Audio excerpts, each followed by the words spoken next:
So AI is like electricity, and it will power everything that we do. AI gets integrated into our lives is between the human intelligence and the artificial intelligence, how much of it we allow in our daily lives. We talked about 2 years ago.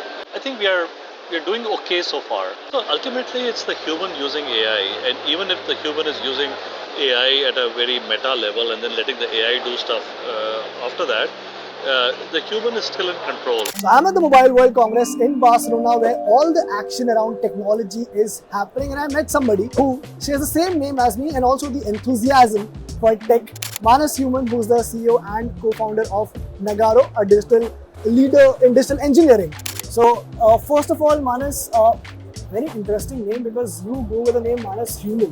What's the story behind that? Also, I was reading about the company, I was watching a lot of your keynotes from the past. You have been explicitly talking about this different company culture that you have with the employees. There are no designations, nothing. Can you tell us something about that as well? Sure. So the idea of using human as a last name is primarily to draw attention in a small way to the fact that we talk a lot about technology, and this whole huge event is full of all kinds of technology, the latest cutting edge technology. We don't talk as much about what it takes to have people really be good to each other and nice to each other. We're so splintered along nationalities and religions and all kinds of political leanings and so on. So the idea just was to signal that we're all human first. And I think that when we talk about technology, we have to keep this in mind that we're all human first. And at Nagarro, we are trying to do the same thing with the way we work as a family, the way we work with our clients. We are trying to think of it as a playground where the human aspects of curiosity, experimentation, trying to do new stuff, right, is what drives us rather than a command and control kind of structure. So I think in this whole agile world where technology is getting stronger and stronger and more powerful, you just need that sort of individual intelligence and curiosity, human touch, perhaps. Yeah. So that's the idea. So interestingly, I was listening to one of your keynotes from MWC a couple of years ago, Right. where you had mentioned that we need to sort of take control of technology, make it less demonized, if that's the word that you had used, and let it not go out of hand. Right. So 2 years from there, with the whole Gen AI explosion that has happened, Right. do you think things have gotten worse or better? I think we have seen things get very dramatic in terms of the way even human beings have asserted themselves, and are driving change for the good, for the bad. I think, but technology, as we might have expected 2 years ago, has definitely been a force multiplier. And I think that that's the danger that we talked about 2 years ago. I think on the other hand, I would also say that there is a lot more of a realization about the dangers of this, right? And I think that whether it is by regulation, less so, or just by just our own human self-steering, I think we're doing okay so far. Just managing fine, just We're going doing about fine. Yeah, we're doing Okay. Talking about things that are going in the right direction. Now you have become a member of GSMA. How important is that for Nagarro, and how does it influence the company's future, or what you plan to do in the future? Yeah, Nagarro has been a fast-growing company, so it's a sign of our maturing that we are now part of this ecosystem that's setting standards for the technologies of the future, right?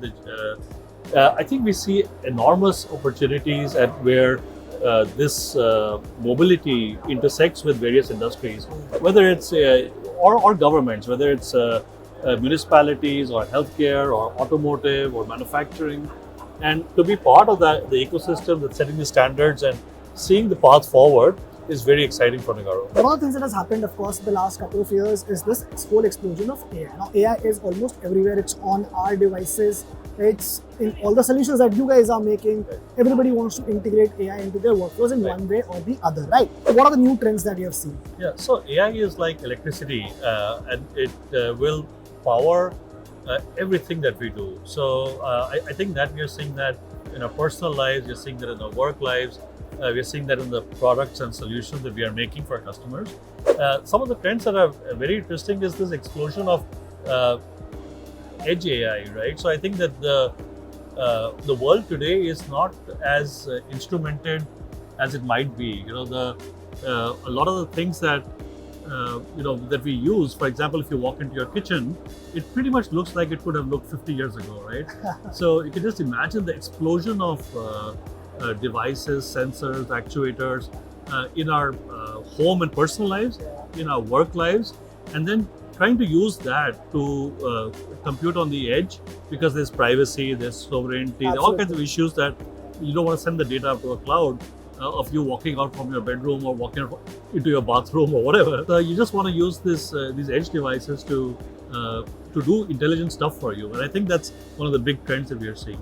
Now, I'll come back to the privacy part of it because that's a very important thing that I want to discuss. But before that, I think one of the battles that is sort of already happening, and we're going to see it more and more as AI gets integrated into our lives, is between the human intelligence and the artificial intelligence, how much of it we allow in our daily lives. Now, you are a company and you have already spoken about how you want to, put human emotions and humans at the center of everything, right? So how do you manage or how do you balance these two parts? So ultimately, it's the human using AI, and even if the human is using AI at a very meta level and then letting the AI do stuff after that, the human is still in control, and I think that that's the most important part.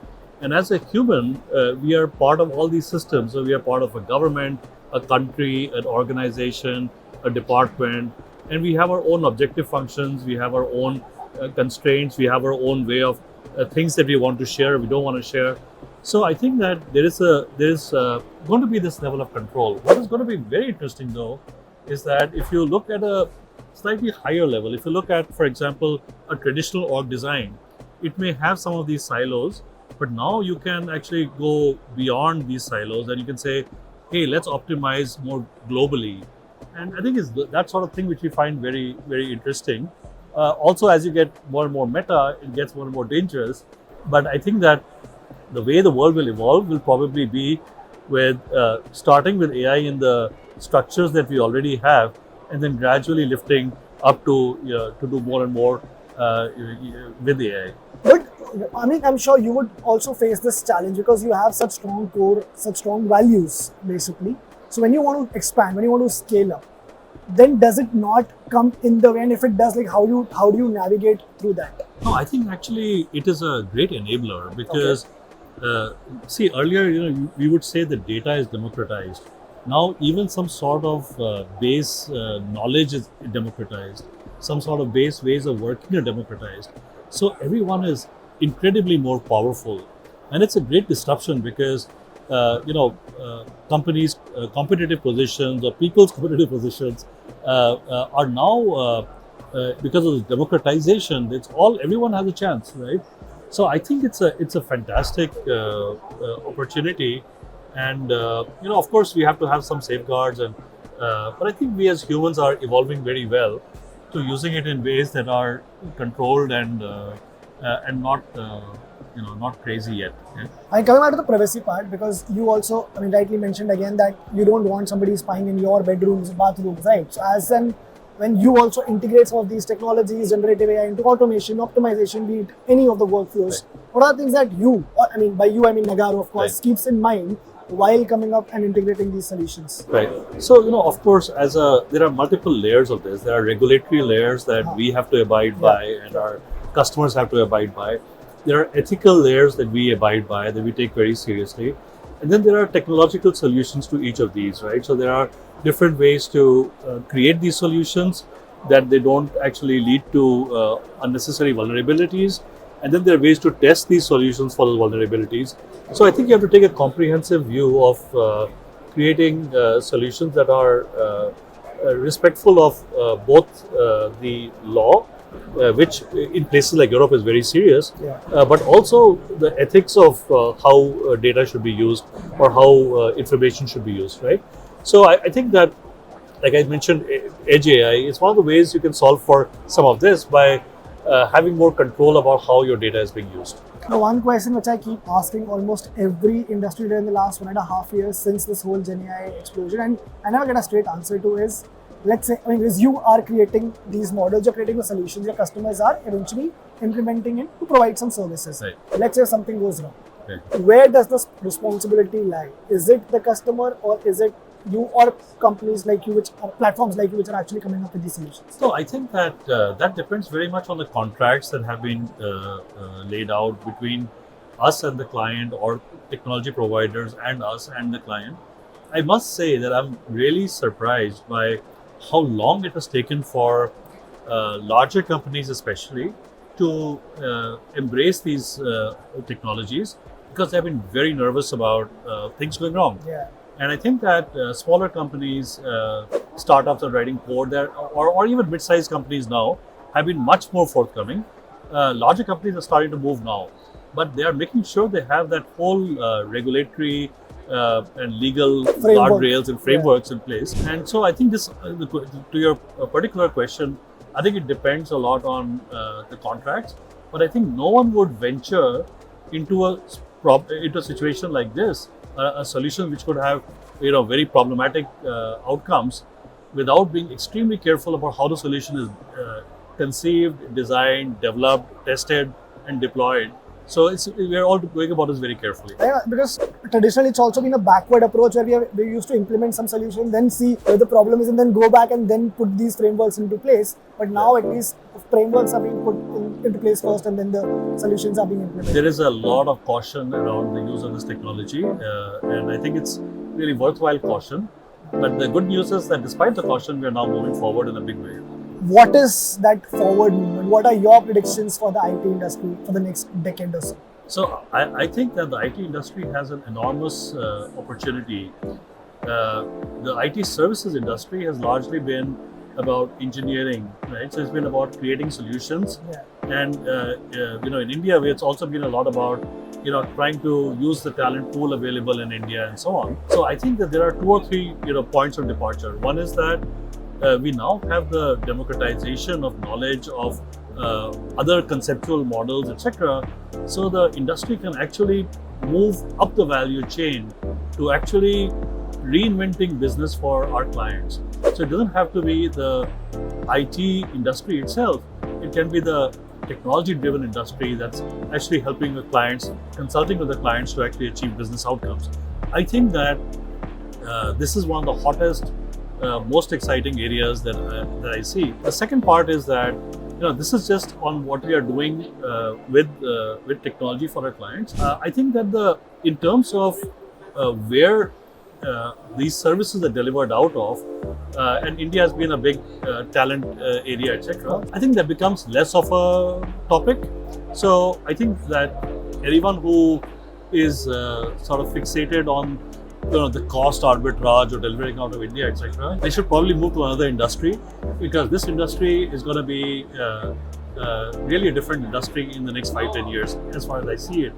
I think it's a huge opportunity. Now the whole mindset has to change. It's not about, I know this language, or I know this particular variant of this framework or whatever, because that AI can easily translate for you and do much more besides. It has to be, how do I actually generate value for the client? And everyone who's thinking that, everyone who's happy to experiment with technology to try to deliver that, is going to do well, I think, right? So that's really important. Sort of answered my last question, but I'll still put it across. Now, you are one of those who has made a company out of India, successful company out of India, and taken it global, right? What would be your suggestion to anyone who's starting their journey now in 2025? So I think I would say, Manas, that and it's one of the few times I can say Manas to the person across from me as well. So I think that I would say focus on real problems, right? Don't focus on capabilities that you have. Far too often we focus as engineers, and a lot of these people starting these companies are engineers, on what capability we bring rather than on the problem that we're trying to solve.